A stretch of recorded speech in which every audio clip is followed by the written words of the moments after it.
আসসালামু আলাইকুম প্রিয় ক্রিকেট ফ্যান্স। দর্শক, আপনারা সকলে জানেন ২১ তারিখ থেকে বাংলাদেশ পাকিস্তানের টেস্ট সিরিজ শুরু। ২১ তারিখ হবে প্রথম টেস্ট এবং ৩০ তারিখ হবে দ্বিতীয় টেস্ট।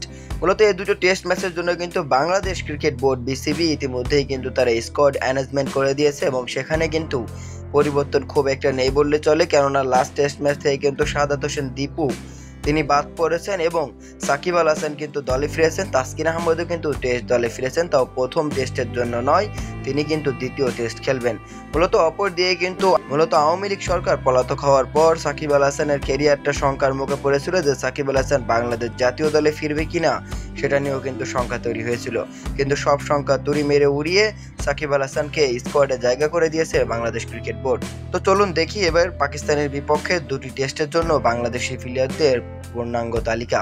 নাজমুল হোসেন শান্ত ক্যাপ্টেন, মাহমুদুল হাসান জয়, জাকির হাসান, সাদমান ইসলাম, মমিনুল হক, মুশফিকুর রহিম, সাকিব আল হাসান, লিটন কুমার দাস, মেহেদী হাসান মিরাজ, তাইজুল ইসলাম, নাঈম হাসান, নাহিদ রানা, শরীফুল ইসলাম, হাসান মাহমুদ, তাসকিন আহমেদ এবং সায়েদ খালিদ আহমেদ।